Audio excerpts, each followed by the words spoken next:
উচ্চ রক্তচাপ নিয়ে WHO অর্থাৎ ওয়ার্ল্ড হেলথ অর্গানাইজেশনের কিন্তু একটি সংজ্ঞা আছে।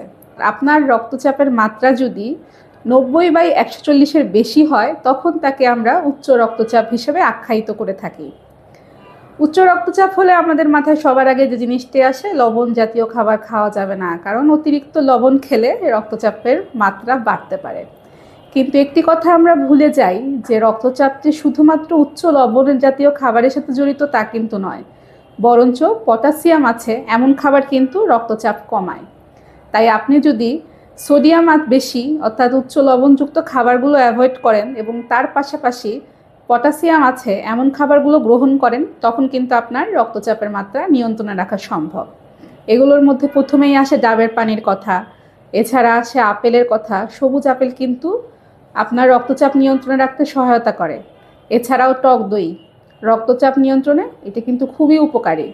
তবে কখন খাবেন, কি পরিমাণে খাবেন, এটি নির্ভর করছে আপনার রক্তচাপ কখন থাকছে, কি ধরনের ঔষধ খাচ্ছেন এগুলোর উপর, এবং এগুলোর সাথে আপনার অবশ্যই কি ধরনের খাবার খাচ্ছেন সেগুলো মাথায় রাখতে হবে।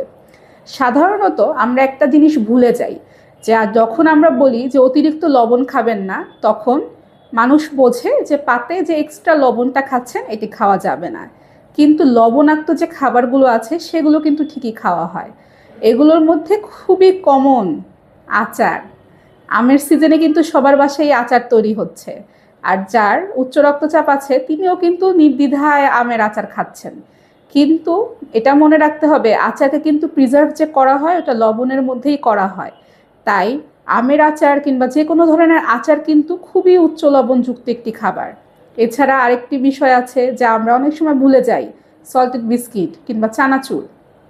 ক্ষুধা লেগেছে, ডায়াবেটিস আছে, মিষ্টি কিছু খেতে পারবো না, তাহলে কি খাবো? সল্টেড বিস্কিট খাচ্ছি কিংবা চানাচুর দিয়ে মুড়ি খাচ্ছি। কিন্তু ভুলে যাচ্ছি এই খাবারগুলোতে কিন্তু লবণের মাত্রা অনেক থাকে। তাই যার উচ্চ রক্তচাপ আছে তাকে মাথায় রাখতে হবে এই ধরনের খাবারগুলো এড়িয়ে চলতে হবে। এছাড়াও যাদের রক্তচাপের ঔষধ খাচ্ছেন তাদের রক্তচাপ মাপতে হবে। সপ্তাহে অন্তত 2 বার আপনার রক্তচাপ মাপবেন এবং একটু লিখে রাখবেন, কারণ উচ্চ রক্তচাপ কি পরিমাণে আছে এবং কি ধরনের ঔষধ খাচ্ছেন এগুলোও কিন্তু খুবই জরুরি।